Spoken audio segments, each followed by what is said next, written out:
And guys, lumabas ako saglit. Tinignan ko sitwasyon dito sa labas. Sobrang lakas ng sobrang lakas ng ulan. Yan. Ayan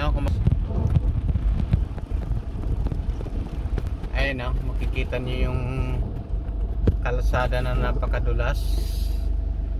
Ayan, lumabas ako saglit dahil tinignan ko kung anong sitwasyon dito sa labas. Ayan o, may mga baha na. Ayan o, lakas ng ulan. Pero may mga nagmomotor pa rin guys. Hindi pa rin sila natatakot. Magaling yan sa trabaho. Sobrang lakas ng ulan. May kasamang hangin. Ayan, kaya nakakatakot o. Ayan o, tingnan mo o, malalim na dito o. O, grabe o. Medyo malalim na dito, lumalalim na ng tubig. Malalim na dito ang tubig. Pero doon sa kabila, sobrang lalim ng tubig yan. Kasi ipon yan eh. Parang ano siya, parang swimming pool. Malalim ang gitna. Pero dito ganito ang ulan dito siya. Yan guys, tinignan ko lang kasi kung anong sitwasyon, kung pwede pa bumiyahe. Kasi may lakad ako ngayon guys. Pupunta ako ng Maynila. Ngayon malakas ang ulan, tuloy-tuloy ang ulan. Hindi na muna ako tutuloy sa Maynila. Dito lang muna ako. Tipot lang muna tayo. Ayan ah. Oh.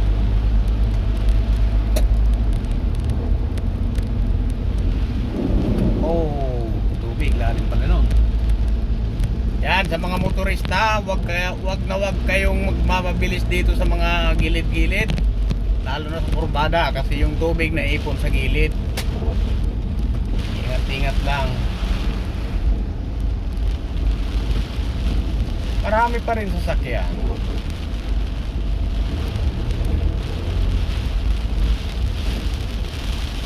Yan guys.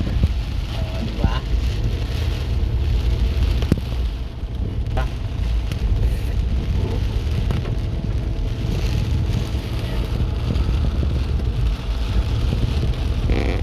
Grabe, mamaya traffic na yan. Yan, magandang gabi sa inyong lahat dyan guys. Ingat-ingat tayong lahat. Mayroon na naman kasunod na bagyo. Katapos lang ni Christine. Ngayon si ano na naman, si Leon. Grabe na tong Leon na to ah. Sumabay pa.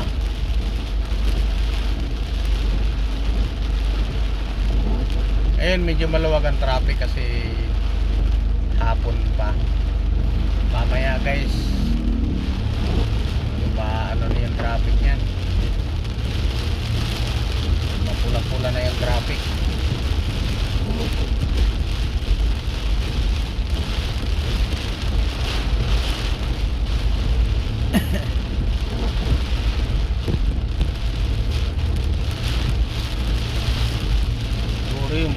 Baha na pala dyan sa babaan sa may tulay.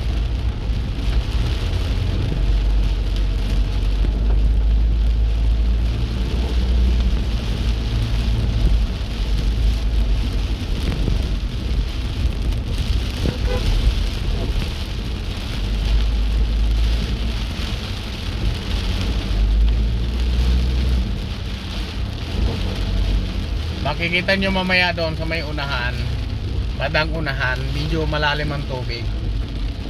Sarap magkarwas.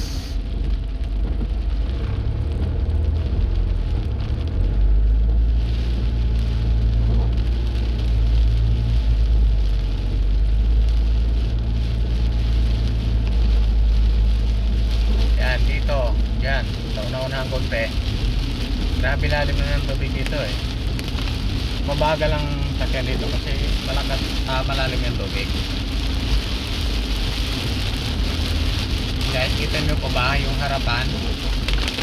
Malabo na, no? Kasi gawa ng malakas ang ulan. Ayan, kaya dahan-dahan ang takbo ko. Dahan lang. Dito tayo sa bandang gitna. Kasi delikado guys dito sa gilid. Kapag kayo nagka-drive na maulan, alam niyo na, nasa gilid ang tubig. Andyan yan, naiipon. Kaya ingat-ingat tayong lahat sa pagmamaneho. Mga mabilis magpatakbo dyan. Baka po pwedeng bawas-bawasan nyo ang bilis nyo sa mga kurbada ngayon tag-ulan. Lalo't nasa gilid kayo, pwede kayong isimplang guys. Kahit puro wheel kayo.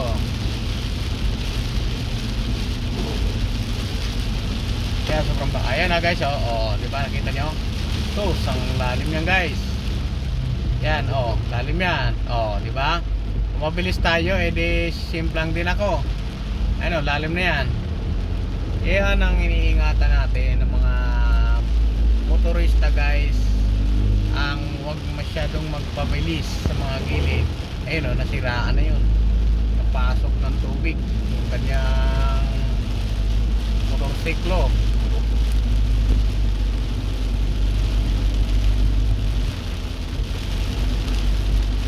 Dito to guys sa Hanghari Road.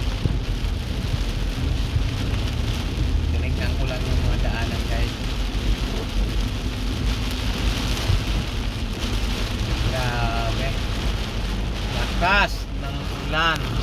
Ayan guys, kung makikita nyo, dilim-dilim ayan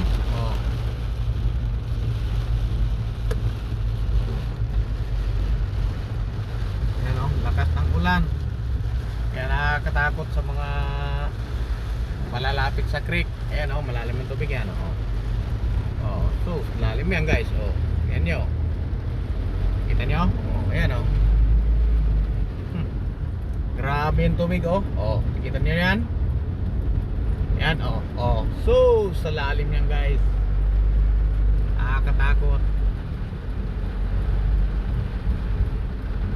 Yan diba, lalo walang ilaw dito kapag gabi. Yan yan yung mga kabundukan yan. So yan hindi na halos makita yung building.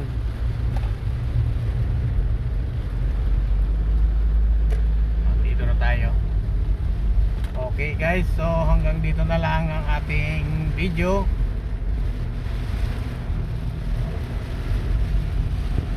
Huwag na tayong lumabas hanggat maaari sa mga malalayo ang uwian. Ingat-ingat na lang kayo dyan guys. Bye bye.